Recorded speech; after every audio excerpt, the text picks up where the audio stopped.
오늘 조선 궁중비사는 무관의 첩을 건드렸다가 머리카락이 잘린 이영서 이야기입니다. 이영서는 조선 초기 세종문종 때의 문신으로 예조 정랑 등을 지냈는데 일찍 생원시에 합격하였고 1434년에는 알성문과에 급제하여 집현전에 들어갔습니다. 이후 사가 독서제에 발탁되었으며 1446년에는 집현전 수찬으로 운영부 주부인 강희안과 함께 불경을 금자로 쓰는 일을 맡아서 했으며 그해 겨울 병조 정랑이 되었습니다. 이영서는 특히 글씨에 뛰어났다고 전해지는데 그의 글씨는 삼국시대부터 한말에 이르기까지 역대 서예가들의 글씨를 집성한 명가필보에도 소개되어 있습니다. 그런 이영서가 머리카락이 잘리는 수모를 겪게 되는데 사건의 전말은 이랬습니다. 명문가의 자제 이영서는 일찍이 생원시에 합격하고 성균관에 들어갔는데 생원시는 경전을 가지고 치는 시험이고 진사시는 시문을 짓는 것을 가지고 치는 시험입니다. 생원시나 진사시에 합격하면 성균관에 들어가 공부를 하고 3년 공부가 끝나면 대과를 치르게 되는데 이것이 우리가 보통 말하는 과거 시험으로 33명만 뽑는 시험이라 합격이 쉽지 않았습니다. 성균관 안에 시중을 드는 여종과 다모가 있었다는 18세기의 기록도 있는데 그중 예쁜 다모를 탐해서 다모의 남편을 살해하는 일이 벌어져서 그 후에는 다모를 두지 않게 되었다고 합니다. 이영서는 성균관에서 거하게 사고를 쳤는데 성균관에서 일하는 여종과 간통을 했다가 들켰던 것으로 그때는 성균관 안에 시중을 드는 여종이나 다모가 있었을 때였습니다. 여종의 남편은 화가 나서 이영서의 머리를 잘라버렸는데 신체 발부 수지 부모라 머리털을 훼손하지 않는 것이 효도의 시작이라던 시절이었으니 머리털이 잘린 것은 치욕적인 일이었습니다. 이런 일을 당하고도 이영서는 시험에서 전체 6등의 우수한 성적으로 합격했는데 어머니가 태조 이성계 동생인 의연대군의 손녀인 왕실의 일족이라 관직에서도 승승장구를 했습니다. 이영서는 집현전 수찬이던 때 집현전 부제학인 최만리가 세종대왕에게 불교를 멀리할 것을 상소했을 때 귀한 길 8,000리를 어찌 두려워하리라고 기분강개한 시를 쓰기도 했습니다. 불교를 아주 싫어한 것처럼 보이기도 하는데 사실은 그런 건 아니었던 모양으로 몇 년 후에 세종대왕이 불경을 금물로 쓰게 시키자 필사를 해서 바치기도에 최만리가 직속상관이라 뜻을 받든 것이었습니다. 덕분에 이영서는 출세가도를 달려 집현전 수찬에서 병조정랑, 이조정랑으로 순조롭게 승진했는데 이조정랑과 병조정랑은 문관과 무관의 인사를 담당하는 요직 중의 요직입니다. 이 두 자리는 후임자 추천권도 가지고 있어 때로는 재상을 능가하는 권력을 행사하기도 했을 정도였습니다. 성균관 사건 때로부터 약 20년 후 이영서는 또 한 번 사고를 치는데 민서라는 무관의 기생첩인 소양비와 눈이 맞은 것으로 민서는 무관 집안의 자식으로 중앙군 5위 소속의 장교인 사정이었습니다. 첩이라고는 하지만 기생이라 소양비는 민서의 집에 들어간 것은 아니고 자기 집을 따로 갖고 있었는데 이영서가 이곳을 들락거렸던 것입니다. 이 사실을 알게 된 민서는 벼르고 있다가 동생인 민발, 조카 민효원을 대동하고 이영서가 소양비의 집에 있을 때 급습을 했습니다. 민발은 동생이지만 5위 사직이었고 후일 이 시해에 난에서 큰 공을 세워 공신이 되기도 한 인물인데 지팡이를 휘두르며 들어가 바로 이영서를 제압했습니다. 민씨 일가는 바로 이영서의 옷을 벗기고 팔을 뒤로 해서 결박한 뒤에 머리를 밀어버렸는데 민서는 칼을 뽑아 이영서를 가리킨 뒤 이를 갈며 말했습니다. 내가 마땅히 내 목을 자를 것이나 그러지 않는 것은 내가 내 은문이기 때문이다. 은문이란 과거 시험에서 고시관을 맡았던 사람을 말하는 것으로 좌주라고도 하는데 이영서가 민서가 과거 시험을 볼 때 고시관을 맡았었다는 말입니다. 고려 때부터 내려오던 제도였지만 태종 13년에 은문의 법을 혁파했는데 은문을 중심으로 서로 밀착되어 붕당을 만들었기 때문입니다. 민서가 무과 급제를 할 때 시험관이 이영서로 과거의 시험관과 급제자들 사이는 깊은 관계가 형성되어 있는 관계라서 목숨은 살려주겠다고 한 것입니다.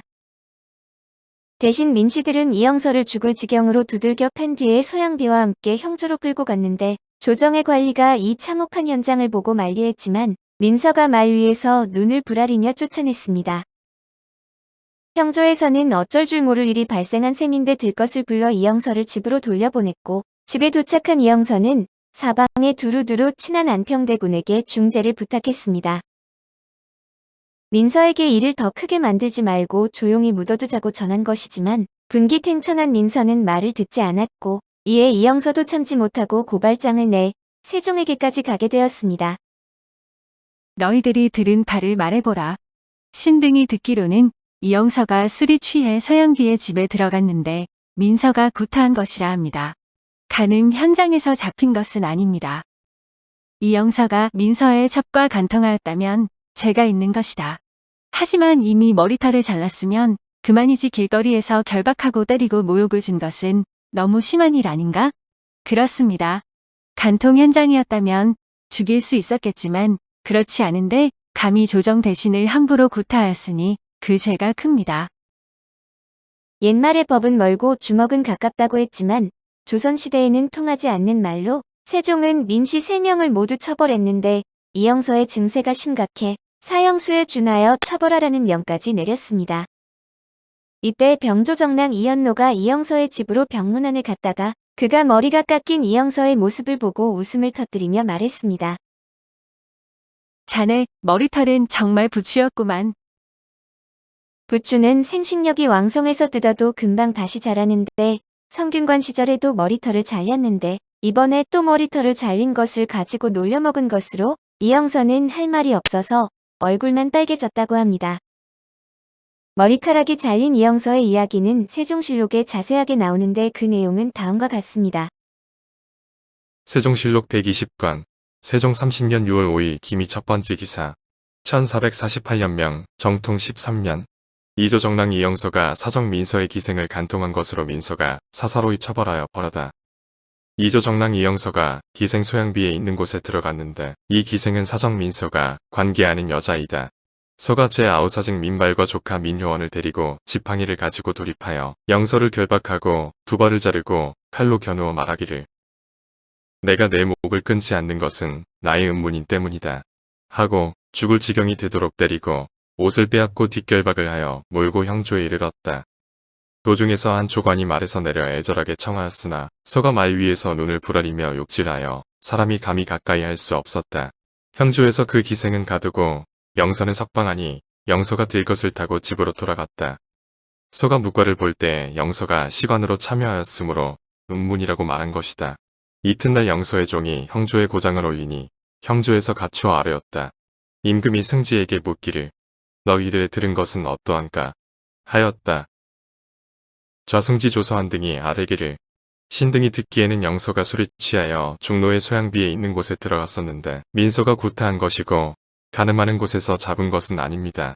하니 임금이 말하기를 영서가 과연 서의 첩을 간통하였다면 진실로 죄가 있다. 그러나 이미 두 발을 잘랐으면 그만둘 것이지 또 노상에서 뒷결박을 하고 구타하고 모욕하였으니 너무 심하지 않은가 하였다. 서원 등이 말하기를 영서가 비록 서의 첩을 간통하였다 하더라도 가늠하는 현장에서 그 즉시 죽이는 것이 아니면 함부로 구타하여 상하게 할 수 없는 것이고 또 조관은 비록 큰 죄가 있어도 유사가 추액하여 반드시 계문하고서 관직을 빼앗는 뒤에야 가둘 수 있습니다. 하물며 영서는 정조낭청이니 서가 어떻게 임의로 때릴 수 있겠습니까? 마땅히 통렬히 징치하여야 합니다. 하였다. 임금이 말하기를 서의 세계가 어떤 민씨에게서 나왔느냐 하니 정원에서 아뢰기를 의치는 아닙니다. 하매 드디어 형조에 전지하기를 서와 발의 직접을 빼앗고 효원도 아울러 구속하고 국문하라 하고 인하여 하교하기를 영서가 만일 죽는다면 서에 무리는 죄가 사형에 관계되니 마땅히 사형수의 예로 감금하라 하였다. 영서가 처음에 덮어주고 고발하지 않고자 하여 안평 대군 이용에게 부탁하여 민서를 불러서 말하지 말 것을 청하니 서가 듣지 않으므로 영서가 부득이하여 종을 시켜 고장한 것이다. 영서가 처음에 생원으로 성균관 종이철을 간통하였다가 붙잡히어 두 발을 잘렸는데 이때 이르러 병조 정랑 이연로가 영서의 집에 이르러 위로하고 인하여 희롱하는 말하기를 자네의 머리털은 꼭 부추나무를 일색으려 하니 영서가 부끄러워서 얼굴이 붉어졌다. 부추나물은 베이면 다시 나기 때문에 한 말이었다. 이영서는 이남 일녀의 자녀를 두었는데 첫째 아들 이계남은 연산군대의 호조 판서를 역임했으며 중종반정에 참여하여 보사반정공신 2등에 녹훈되고 평원군에 봉해졌습니다. 둘째 아들 이계동은 성종 1년인 1470년에 무과에 급제하였고 1479년에는 윤길상을 따라 건주의를 정벌하는 등 북변에서 무공으로 이름이 높았습니다. 그에 따른 중종반정 당시 전국 공신 4등에 책록된 유흥과 결혼했습니다. 오늘 조선 궁중비사는 무관의 첩을 건드렸다가 머리카락이 잘린 이영서 이야기였습니다. 감사합니다.